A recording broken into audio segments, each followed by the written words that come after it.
just about ready on YouTube. There we go. We're live. I'm going to send out some tweets, drop this bad boy in the Slack chat. But here we are. It is the NFL Live Before Lock. It is myself. It is Nolan Kelly. I'm going to have to change the scroll here, Nolan, because it's my all-purpose scroll, and I've got it from Eric from last night. But that was a good game we had last night. But tonight we've got another one-sided affair. But what's going to happen here? Because Pittsburgh doesn't have their pick, Miami does. Pittsburgh doesn't have what? They don't have their draft pick because they traded it to Miami for the defense. Oh, that's right. That's right. So Miami is somewhat incentivized to win here. Sort of. But then Miami's own pick may not be first because there are other teams that are almost so as terrible. Bad. I don't think it'll matter, though. With so many quarterbacks up for grabs here, I'm sure we're going to have it's going to be one of those years where I think you're not going to be hurting too much if you end up picking third. So we'll see. Pittsburgh, 14-point favorites, 43.5 total. This is shaping up for some big-time 5-1 stacks, eh? I don't see any other way around it, which is unfortunate. But that also means weird stuff can happen. I mean, we last night didn't think that Matt Moore was going to make a competitive game out of things, and heck, he did. So, I would say that at this point in his career, Ryan Fitzpatrick is probably better than Matt Moore, and it's going to be interesting. We saw Matt Schaub play well against Seattle, so even though their teams lost, they put up some fantasy points. So we watched what should have been just absolute destruction by some teams, and they can get garbage time stats, they can get other things, and it's not like the Steelers have the best defense ever, and frankly, just at a high level, I mean, no Kenyon Drake because he's been traded away. He didn't even travel with the team. But they have Mark Watson, who they want to take. I think his name's Watson. Walton, thank you. Mark Walton. They want to take a look at. He was like a fourth-round pick last year by Cincinnati. I don't know how he ended up on Miami, but he had a grand total of like 19 touches last year. So they want to see what they've got. And Kalen Ballage. Remember there was that one 4-day period where he was supposedly the running back one this preseason during training camp? Yeah, oh yeah, I remember him well. My seventh place best ball teams remember that really well as too. Yeah, what happened there? And by the way, he's super really cheap. He's like your value punt du jour. Because who says that this other guy's going to do very well? So we have a lot of choices, even though we're going to be leaning towards Pittsburgh. Well, yeah, exactly. He's one of, with the trade of Drake, he immediately becomes one of the better value plays on the slate. Walton priced up. I'm getting to about, in my early crunches, I've been using a lot of James Conner in the captain spot, which of course means you have negative correlation to the other team's opposing backs. But just the value of Ballage, I think, makes him feasible with some of your Conner lineups there. So I don't hate it too much. Yeah, and the other thing with the way they've priced things, which I like it for what they've done thus far here with especially on DraftKings, it's kind of hard to make fun or to work in Connor as your captain is like $20,000. Yeah, that's the highest I can remember. Yeah, it's not easy. We do 15,000. He's 15,009. That's not too bad for flex spot or for a captain spot. Oh, is that what it is? Yeah, I don't have that. Oh wait, no, you're right. I'm just I'm editing my lineups here. Yeah, you're 100% right. It's 20,000. I can't remember a captain being that expensive either. So maybe that'll keep ownership down. Of course, with the inactive news that Jalen Samuels is out. That means that he's probably going to see a larger snap share. Of course, you can throw some Snell into your James Conner teams to if you think the game script here is going to be very heavy Pittsburgh, just swap out Samuels and put in Snell. But I'm still pretty high on Conner. We have him in Osmo's premium DFS showdown rankings here. We have him as a 21% or 28% chance to be the top play on the slate, and he's getting about 20% ownership.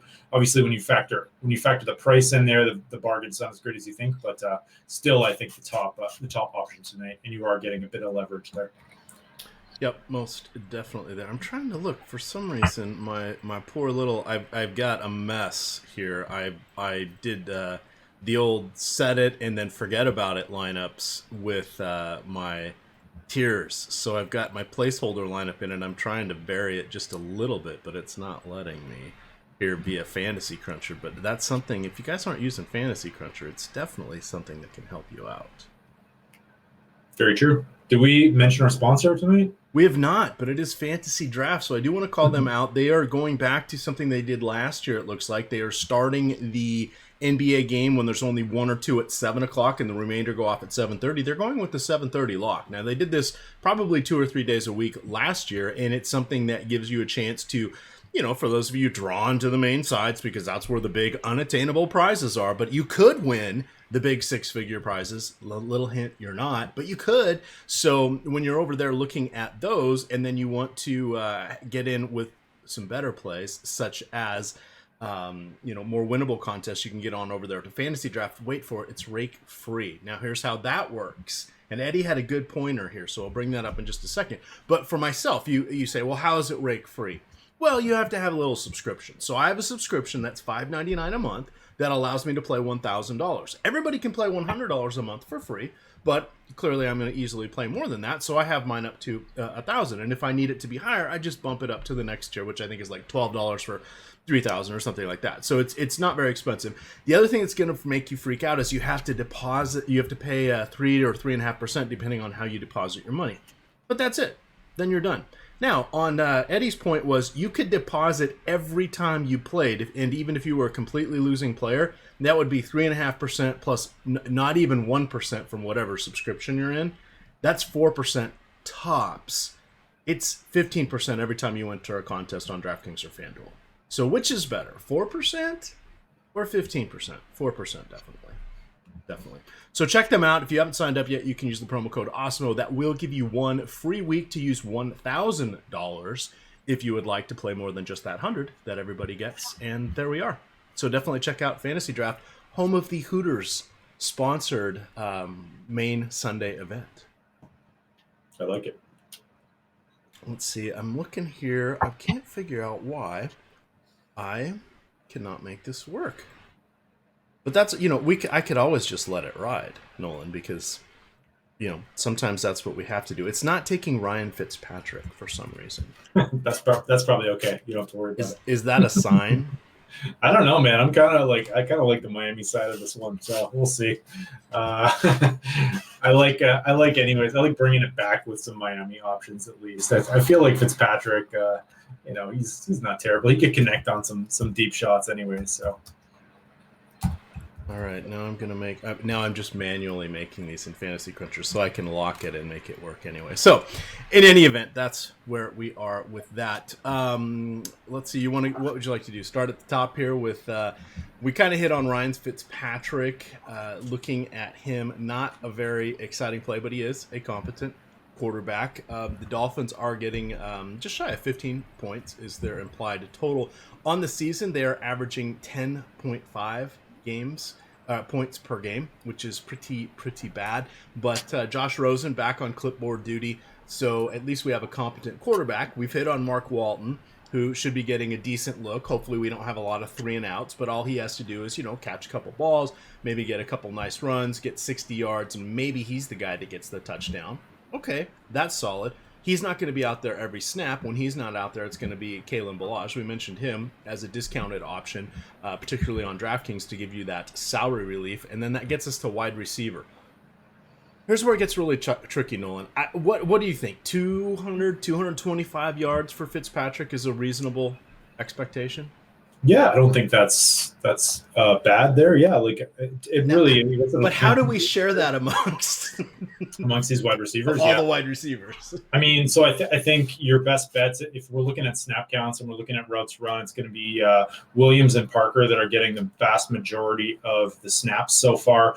90% offensive snap percentage for Williams, 85% for Parker. Looks like they're running a lot of 2 wide receiver sets in Miami.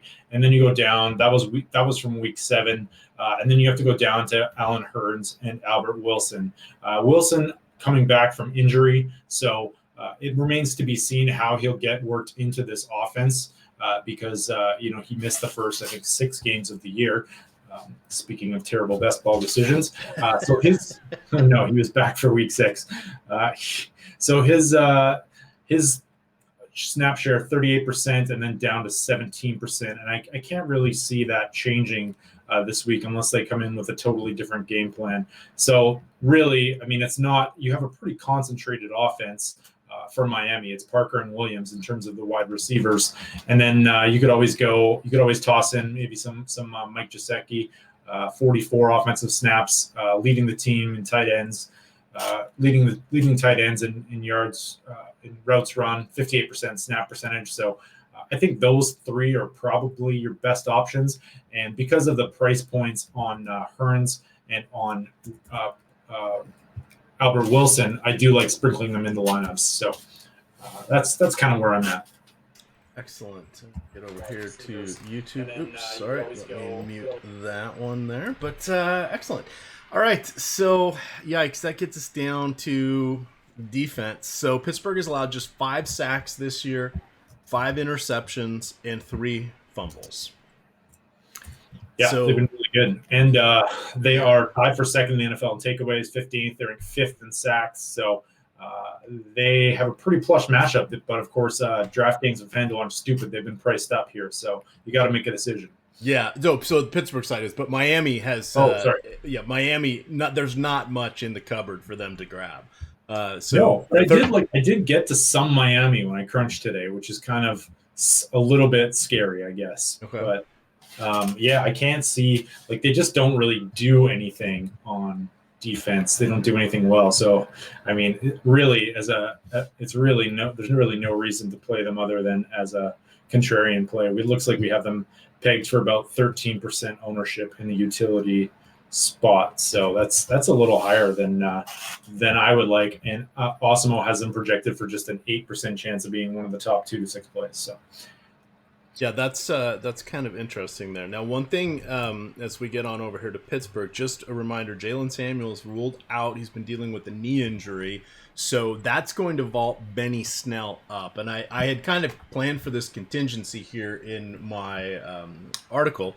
So I'll drop that into the YouTube chat here. I've one of the things I like to look at is I break down where people come in with regards to routes, runs, snaps, etc., just for the season. And then if there's some interesting stuff, we'll call that out separately in this article. It takes a little while to get these charts because you got to pull the information from a bunch of different areas. That's what people don't realize is you would think there would be one nice big data source. There's really not. Even though we have subscriptions to several of them, there's not one magic place. So I find that kind of helpful to pull in together here. But the thing I do want to point out with Benny Snell is he is another salary relief option. And while Connor is going to be everybody's favorite and probably should be the most popular play of the night, there are other people that we need to work into things. So focusing just on quarterback, Nolan, this is Rudolph's the 3rd quarterback that we have seen here for Pittsburgh. It was, what was the guy's name? Devlin Hodges? Does that sound right? So he got in for a game when Rudolph was hurt. Rudolph got in. This will be his 4th game playing, and since Roethlisberger was banged up. And the surprising thing with just 2 teams on a bye this week, Rudolph came in as the quarterback 15 to 20 in most projection systems. So not horrible, actually ahead of Ryan Fitzpatrick. And Miami has the lowest DVOA, which is the efficiency metric by Football Outsiders. They have the worst against the run, the pass, and oh, wait for it, no surprise, overall. Yeah. Bottom 3, the triple crown, the triple poopy crown. And they're allowing the 2nd most fantasy points so far this year to opposing quarterbacks, and the 3rd most fantasy points, I think, to opposing teams' running backs as well. So just outside of DVOA, they've been bad fantasy-wise too. Mason Rudolph is, one of my core plays tonight. I don't think there's any reason to get off of him. It's just a matter of whether you want to use him in the captain spot or whether you're going to use him in the utility spot. We give him let me just pull up Osimo's rankings here. We give him the slate high 72% chance of being one of the top 2 to 6 plays tonight. So I like him in the util, and that's where I'm going to be using him for the most part. And I don't have any problem pairing him up with James Conner as well. Are you making any lineups without Rudolph or Connor?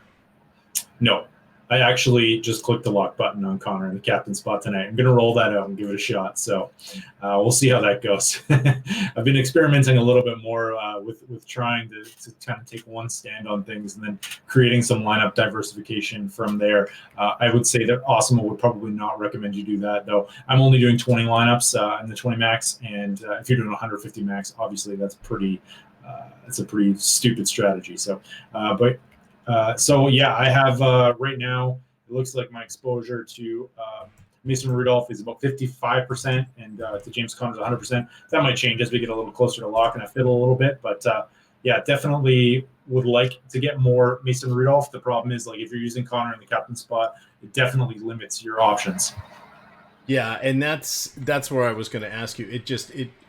And I thought about doing something similar because, as I like to say on these shows, for the showdown, just wave goodbye to that money. Anything you get back is bonus. This is entertainment dollars. Even if you have the best win. Well, even if you win, you're sharing it with so many people. Just because there's only so many choices. So be realistic on these. That's where I like to play some head-to-heads and three-mans on my stuff. So I tend to build, kind of my one main lineup and then riff off of that. So for me, it's really going to be Rudolph and Connor. I hadn't fully decided on my main one, but now that Samuels is officially out, Connor's going to be he's going to be the guy in my main lineup. I was thinking about splitting it, but I'm not even going to do that at this point. Yeah, I think that's probably pretty wise. His snap share, though, I think that Snell's probably a pretty good value, and I don't really have much of a problem with using him throughout your lineups. I don't know if you want to go as far as to use him in the captain spot, though we did see in week 6, I believe, we saw these two get a 50-50 share, and Benny Snell had 17 carries. So there's a distinct possibility that this could end up being a real timeshare, and that James Conner in the captain spot is a mistake. I don't know if that's actually gonna hold, but I think that if you believe in the trend that we saw last game out and with Samuels out, that tossing Benny Snell into your captain spot is probably not the worst idea either. Yeah, that is a possibility, but he only had one target, and that's the key to really, well, if he were to get a touchdown and say there was only 2 or 3 touchdowns tonight, that would vault him up as well. But it makes it a little bit tougher there when they don't get a ton of backup stats or peripheral stats in addition to just rushing yards from that one. So let's see. So I'm going to go Connor. Definitely want Walton. Put in Rudolph. I think I'm going to go with, the question is Snell or Balaj. So Snell is pretty cheap. Let's throw him in there. And then I have 4,500. I could go with Boswell. I could go with Washington, but we don't know how many times they're going to pass it. We could go with Gesicki. Don't know how many times Miami's going to pass it. So all of a sudden, it's for me, it's going to be Preston Williams and Walton, and the lineup sort of builds itself. So normally I don't like to build these on air and just say exactly kind of how it falls into play. This is going to be an incredibly common lineup. And if this one were to hit, you would probably be sharing it with 15, 20% of the pool? Yeah, probably. In other words, the entire cash line is going to be this lineup. So you probably don't want to play this one in the big tournaments. Just throwing that out there. Yep. 100%. All right. So let's see. Now I'm going to do a little crunching here myself. Let's continue moving along here. So wide receiver, Juju Smith-Schuster, clearly the best receiver on the slate. We have a saying here, I'm assuming they have a similar one up in Canada. If a tree falls in a forest and no one is around to hear it, does it make a sound? It's an old Canadian proverb. It's it's one for everybody. So here's my new riff on that. If Juju Smith-Schuster is double teamed by 2 defensive backs who are bad, does it even matter that he's double teamed?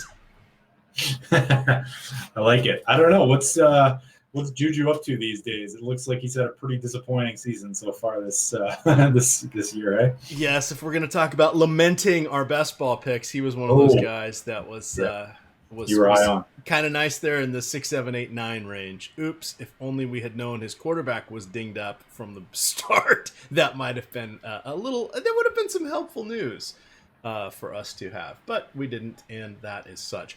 But I'm not. Why you notice I didn't mention him from my thing. I don't know how many times Rudolph's going to pass. I think 25 seems like a decent baseline. Yeah. With, say, 8 of them going to the running backs, 3 to the tight ends, and now we've got to split the rest amongst the receivers, and he doesn't play favorites. Plus, there's the crappy throws and all of that other stuff coming into it. I don't know that there's anything to support Juju Smith-Schuster other than the fact that he can literally score from anywhere on the field because he's that kind of a game breaker. Yeah, absolutely. And like, if you think that this game is going to go, the Miami's going to be able to compete here and that Pittsburgh's going to continue to have to throw the ball, Juju Smith-Schuster in the captain spot makes a lot of sense here, paired up with Mason Rudolph. And then you can go from there. I mean, you can pair up some of these cheaper Miami Dolphins options as well. But I know our projections like Juju Smith-Schuster a lot. I got to a lot of him. I think there's some at least some safety there. It looks like he projects really well in terms of his odds to be one of the top 2 to 6 utility spots. We have him projected for 31.7% utility ownership and about a 45% chance of being one of the top 2 to 6 plays. So I think he's fine. I think conversely, or not conversely, it's kind of a similar story with the captain ownership. He's getting a little bit. We're projecting for a little bit less than what the odds are of him being the top play on the slate. So both him and Connor kind of give you that little bit of leverage on the field relative to Awesome's projections. All right, I'm looking at this. I like to normally set up a bunch of rules in Cruncher. Don't play more than 2 kickers in defense. Put some receivers with your quarterbacks. I don't feel like that's particularly a rule we need to have tonight because I don't. Hey, Fitzpatrick or Rudolph could have a decent game, and none of the receiving options could correlate with him. That's definitely possible. On the flip side, usually you say, if you've got Schuster or you've got, I don't know, Devontae Parker or Williams, you want their quarterback. Frankly, if they could have a good game and their quarterback may not have a good game. So I think the only rules I'm going to have tonight are no more than 2, and that counts captain. So that's 8 choices between the 2 kickers and 2 defenses, doubling them as captains. I'm not going to play more than 2 of them, and then I have to have either Rudolph or Connor as my captain. Those are going to be my only rules tonight. And then I'm just going to throw a bunch of confetti up in the air, and hopefully it comes down and I'm having a victory parade later. Sounds like a plan. Hashtag analysis right there. Chat's like, what are these guys talking about? Well, we're a little bit rummy because it's double sport season. Plus we have, hockey and all sorts of other good stuff. NASCAR. Yeah, we're all over the place here. So when you get to the end of the week and this is the game that's presented to you, you're like, really? do I really want to stress that much about what is in front of us here? But I'm just looking here. So we got a little projection update, and if you have the Osmo projections, of course, we also include the Monday through Thursday contest. I'm playing, of course, Connor here. I think a lot of people are going to be locking in Tevin Coleman, who is coming off a 4-touchdown performance on Sunday. That's the Thursday night game, is Arizona and the 49ers. So Kittle's going to be quite popular. Your choice would be tonight, one of the quarterbacks, or Garoppolo or Murray next week, or on Thursday, etc. So those are kind of fun. You can mix and match a little bit. I like to play in the low dollar, quarter and dollar stuff and make 20 or 40 or 100 lineups and just upload them into one of those tournaments just to have a little bit of rooting interest when those games come on, in addition to whatever we've got going on with the showdown slates here. So sometimes I know we don't get a lot of content out early for those, but like last night I was saying is, hey, get Walton into your lineups because he's not going to be a secret for any of the games that lock on Monday night, but I think a lot of people were not realizing and may have used up some spots on last night's game with the Kansas City option that they didn't really need to. Yeah, absolutely. All right. Going down here. So, do you when you're playing on these? Do you look at do you go mostly DK or do you go FanDuel or do you mix? Yeah, I mostly play on DK. Just my personal preference. I've played there. I play there mainly because I like the hockey contests a lot more. And so I've never really gone over to FanDuel and played a lot on there. Just predominantly play on DraftKings. But yeah, so if you want to talk a little FanDuel, though, we can always talk about what we have for our projections on FanDuel. I can give you some random stuff from our top showdown and single game plays tonight.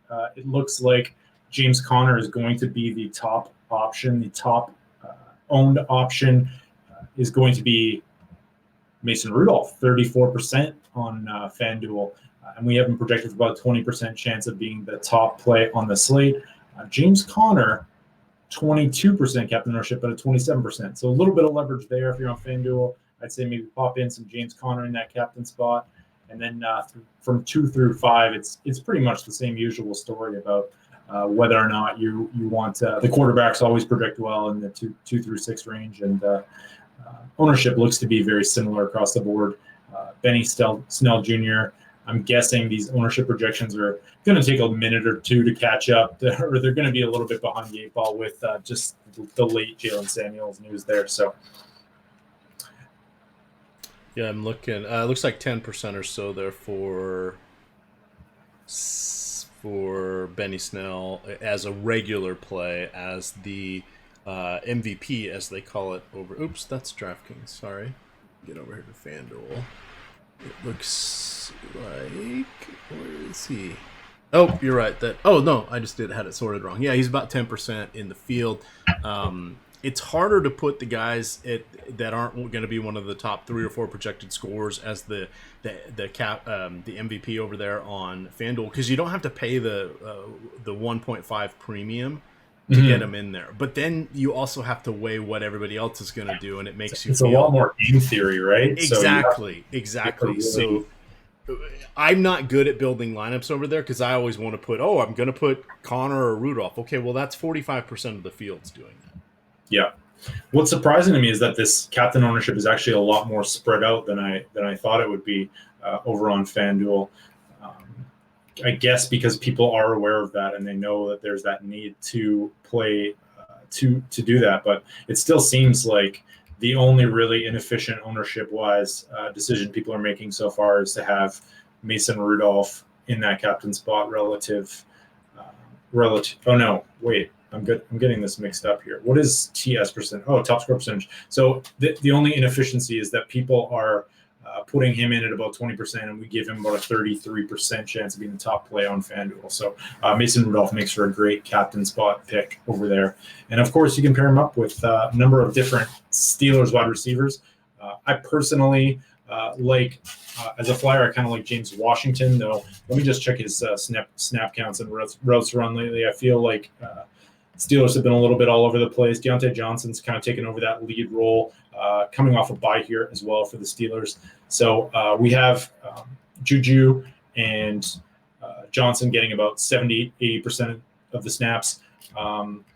Those two are going to be, the most obvious plays on the slate. I don't think that's catching anyone by surprise. If you want to get a little bit creative as well, Johnny Holton, not getting targeted much, but he is running routes on occasion and he is getting offensive snaps. I think you could probably throw him in one lineup if you're mass multi-entering.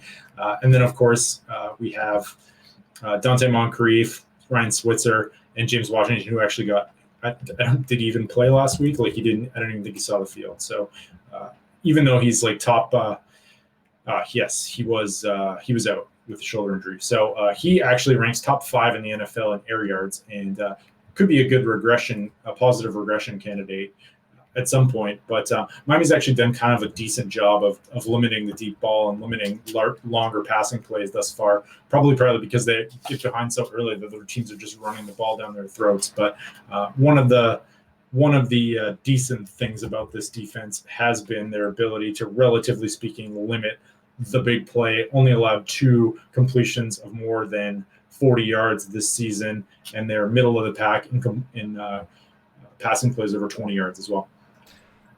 All right, here is the end result of my two rules. I can't play more than any two of the kickers in defense, and I have to play both Rudolph and Connor. Now they can either be both in the field, one at captain, etc. But I'm saying you have to play both of them. So I ended up with 30% Rudolph at captain, 20% Connor, and then I've got 10. And I'm fine with this because again, I'm just throwing these into the cheap stuff. But then I got 10% Kalen Balaj. That's probably a price factor. 8% Juju Smith-Schuster. 5% Williams, 5% Snell, 5% Fitzpatrick, etc. And I'm good with all of that because those guys are all potential wacky options that could happen. And as we saw, last night, did you expect two major receiving touchdowns, or did you expect Aaron Jones to get 150 yards or whatever it was receiving? No, he got dinged up, and we didn't know if he was going to come back in the second half. So again, weirdness happens. So I'm good with this. This is money. I'm waving goodbye. You can't see me right now, Nolan, but I'm actually waving goodbye to my money, and there we are. So I'm completely fine with that. All right, I like it. I like the attitude as well. Like if you're not worried about your money, you're not worried about how you're going to do it, kind of frees you up a little bit, right? Kind of allows you to make bolder decisions, which I think is important in GPPs. You don't want to be playing conservatives, especially on these showdown slates. So if you come into it with an attitude like you've got, where it's just fun money, then you're kind of more willing to build lineups, I think, where you're willing to lose. And those are usually the lineups that are more successful in the long run, that give you the chance at ticking down these top prizes. One thing I did want to mention that we hadn't talked about, I do think this game kind of echoes the last Steelers game that we saw when they were on the showdown slate. Let me just pull up what the winning lineup construction was from that one. It looked like we had a lot of our top guys in contention that week. Osmo was really high on Jalen Samuels. Tom JK321 as well was up at the top of the leaderboard. So that lineup construction, I mean, I don't know. Oh, this is Pittsburgh, San Diego. So Pittsburgh ended up romping, I think, in this one. No, sorry. This is Pittsburgh. Bengals. Yeah, the one I'm thinking of. Yeah. So Pittsburgh, again, was favored, I think, by a decent amount, though probably not 14 points, probably not on that level.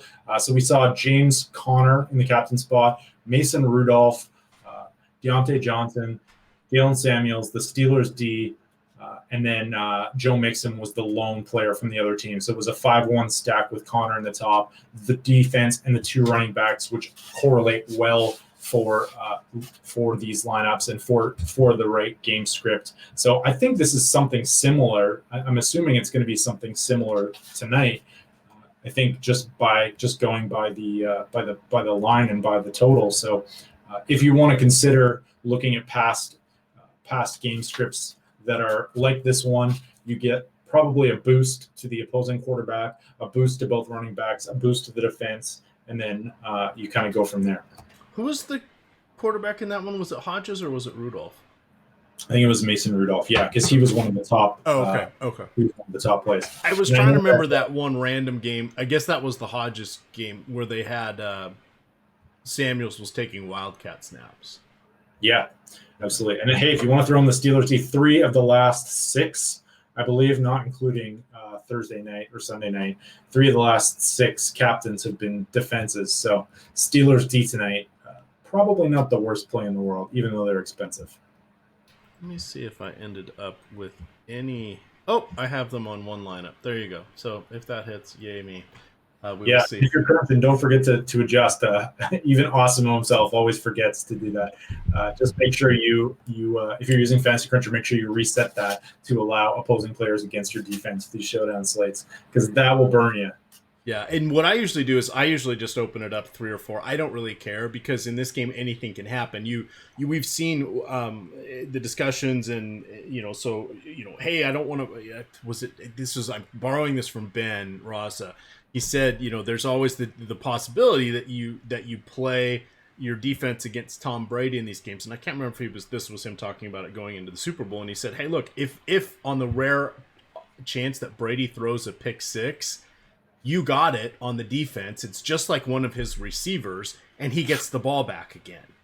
Yeah. How much downside is there? What I put in my articles always, and the defense is only on DraftKings. It's not a FanDuel single slate option. you can only lose 4 points, 4 fantasy points for points allowed. That's it. You cap out on it. So if they drop, 50 points on you, you're only getting -4 for that. Yeah. It stops, So it's one of those where you're like, let's think about that. All right, well, you would need 2 sacks and an interception to reverse that, to get back to kind of break even. But if you got a pick six, hey, you got, a pick six is worth, 7 or 8 points, depending if it's an interception or fumble or however it is, whatever the scoring is. So it can be worthwhile. And I think people still don't have sight of that. But let me rephrase that. The masses don't have sight of that. The people that are maxing out the 150 and know what they're doing, they absolutely do, because we've seen DK do a pretty good job of pricing up the defenses in certain spots, so it's not just a gimme anymore. Yeah, absolutely. I mean, that's a contrarian play as well, right? That's one of those lineup constructions that you're probably not going to see a lot, especially in these larger tournaments, where you're sacrificing some correlation and some correlated upside for the off chance that something weird happens within that game, right? Yep, and I'm going to look over here at my weird things that happen in games. We saw Mahomes leave the Chiefs game last time the Chiefs, 2 times ago, that the Chiefs were on a showdown slate. Are we've seen the Miami Dolphins shuffling their quarterbacks a little bit? Anyone out there throwing Josh Rosen into the quarterbacks and kind of hoping that Fitzpatrick gets pulled? I do not believe in my heart of hearts that he is the chosen one, but he is the Rosen one. So no, I am not going there. But, and here's the reason: he's then saddled with these same lame options that Ryan Fitzpatrick has, and he doesn't throw nearly as good of a deep ball. So you're really playing with fire at that point. I'd rather take more chances with Benny Snell or Balaj than I would going in with Rosen. My chalky lineup that I play on FanDuel, I put one in because as I'm writing the article, I like to make one, but as I mentioned earlier, it always ends up being chalky. Connor, Walton, Balaj, so I'm just locking up the Miami running game, Rudolph, and Schuster. So I got the big 3 on one side, and I got the running game on the other. We'll see.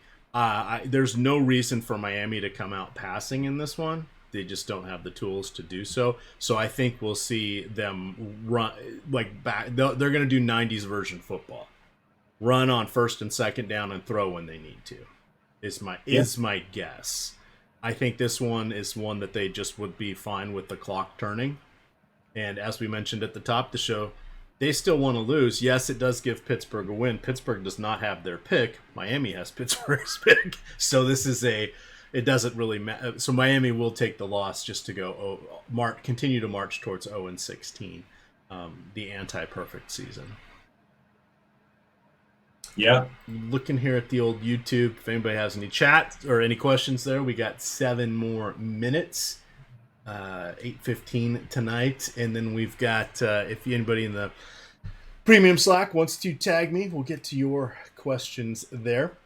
A reminder, if you have not checked out FantasyDraft, definitely do so. It is rake free. All you got to do is sign up, choose a little subscription. As I mentioned previously, mine is the $5.99 a month to play up to $1,000. So if I was a break-even player, which I pretty much am, and barely hang on just enough to eke out profit every single year, but I don't have to redeposit, so that's feasible. So I deposited my $200. That cost me $6. And then I have my monthly fee of $5.99, so that's $12. If I were to play $1,000 in the month, that would cost me $12. If I were to play that same $1,000 in the month over on FanDuel or DraftKings, it would cost me $150. Which would I rather pay, $150 or $12? I think $12 is the better deal, Nolan. I'm not sure. There might be some exchange rate there, virtual currency or something. Sounds legit, though. Yeah, but check that out. It's definitely worthwhile over on FantasyDraft. They have tons of contests. I've been playing the last couple nights in their 50-50 NBA. All I do is I just take the old Osmo projections, figure out what our optimal lineup is, and I pop it in there. Yesterday, I was on the cash line. I lost by 0.75. I think it was 290 cashed, and I had 289.25. Damn. I know. So sad. So sad. But on the other sites, I wouldn't have even come that close because, again, 50% of the people cash, 50% of the people don't. Didn't have to pay out any rake. So, wasn't a bad deal. I'm back in there tonight. We shall see what happens. Let's get back over here to the chat. Is it possible that Fitzmagic throws for 3 touchdowns and 250 yards? Sure. Yeah. Why not? Jeremiah Vissant says he likes to pay more rake. It is more fun. This is the fall. You don't want to do rake during the fall. See what I did there? Dad joke. Leaves, fall, raking. There you go. Have you checked out Letterkenny yet? Not yet, man, but it's on the list. It's on the list. All right. You're not the first person to tell me that this is a great show, so I will have to check it out. This is from Premium Slack. This is from Chicken Dinner. He says he has $13,000 left after putting in 4 players on FanDuel. Should he just play Juju, or should he drop down somewhere for a little bit of ownership? At that point, what I did, because I was in a similar situation, I went with Juju, and my thought was just this. He literally, if the ball's in his hands, yeah, a bad game for him. Okay, 5 for 60. All right, that's really not going to move the needle on FanDuel. That's 7.5 points or whatever it is. But he can score from anywhere because he just can. And he's going against the worst defense there is. Even though he has a rookie quarterback, keep that in mind, rookie quarterback that has not done much yet, I still have to take the chance on Juju. And that, now I already have Connor, Walton, and Balaj on this in this lineup, so I've already got the running game locked up. The only way I would kind of go down from Juju, I mean, playing this through is potentially you could work it if somehow Fitzpatrick ends up being one of your guys. I would rank Fitzpatrick above Juju, but then I don't have anybody else above Juju that's already not in my lineup. And if you look at who's left, Benny Snell, one of the other receivers, a tight end, it just doesn't feel that appealing. So yeah, I like putting the thought through, absolutely, but talking through this and playing it out, it's like, again, if you're ready to wave goodbye to the money, hey, no problem. You could get the old random James Devlin 2 1-yard touchdown runs because, Belichick, obviously that's a Patriots thing, and the Patriots aren't in this game, but it just shows weird stuff happens. Laquan Treadwell had a big game last year, I think, during the prime time. Traquan Smith had 2. We saw Byron Pringle 2 weeks ago, 3 primetime slates ago, just kill it at no ownership. Weird stuff can happen. If you're ready to wave goodbye to the money, try to figure out who you think is the best option. If I could just interject as well, I made a mistake there. I said earlier that Snell's I thought Snell was possibly getting more of a share. I forgot that Connor left week 6 with a quadricep injury there. So just a slight correction. I'm sure Snell's going to get a workload. That wouldn't scare me away at all. But just in case you're worried about that workload changing. So my bad there. Apologies. Somehow I have shnikes. I've got Kenyon Drake in my lineup somehow. Oh yeah, you want to get him out. I've got 40 seconds. I don't know what happened here. I'm hoping this is an all. Kenyon Drake in your lineups. Do the global player swap. Yeah, actually make sure, like, if you guys are watching right now and you're checking your lineups, double check that as well, because I went and crunched and got a bunch of Drake and was about to upload and then realized that I was going to be screwed. So double check, hit the global player stop. You still got a few seconds. We got about 23 seconds left before it starts. Get it done, Emac. Get it done. And as well, if you're still here, thanks so much for tuning in. We have loads of content coming up over at Osmo.com. We have Thursday night showdown slates. That's going to be with Ben and Osmo. They are breaking down I got it all out except the captain. I've got 2 lineups with him as captain. Okay, good. Whew, I had him at 22%. I don't know what happened. I didn't check my file, and I can see it's because I had previously uploaded projections earlier in the week, and it held that projection. So even though I was updating projections, I didn't go back in and zero him out, whereas the other guys I did, like Samuels and the others. Oh, glad I at least saw that. Okay, well, there you go. Good save. It's not bad. Yeah, well, yesterday I forgot to set as I was writing the articles, I forgot to set my NASCAR lineups. So I ran a train that finished in the bottom 20 percentile of my click-through lineup. So it's better that you finish in the back with the train, so everyone doesn't hate you when you take home places 1 through 20, right? Yes. So fortunately, that's no big deal. But well, I mean, I don't like throwing $100 away. That wasn't fun. But yeah, what are you gonna do? That's the thing I've learned. I've been doing this since 2011. Sometimes things break in your favor. Sometimes they don't. Last night, I just threw in $10 into NBA tiers, and I won 200 just using the Osmo projections. So nice. That made me feel better about lighting the 100 on fire. It's like, well, I don't know. The optimizer picked those lineups for me. Now I did tell it I liked Cody Zeller, who had a monster night last night, so that was helpful. But it comes and goes. You can't get, if you get angry, bent out of shape, tilt, all of that, it doesn't make this fun.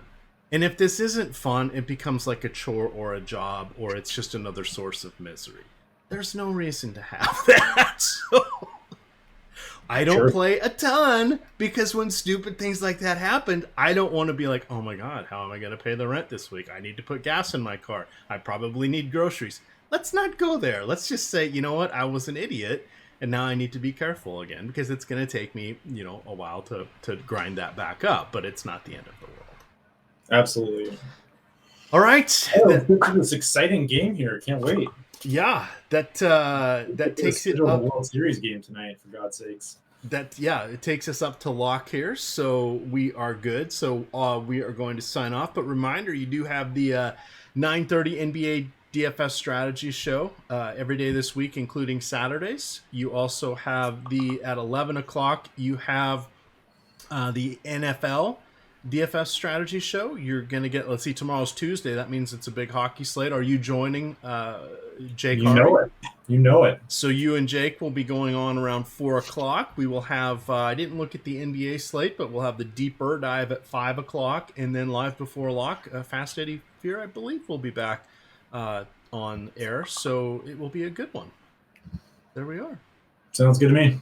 There we are. All right. Well, with that, I've got like 3 of the you can tell it must be a lock, because I've got several of the Osmo Muckety Mucks pinging me here on Slack. So I guess they've uploaded their lineups, and now they need to have me go do some stuff here, Nolan. So I'm gonna go attend to that.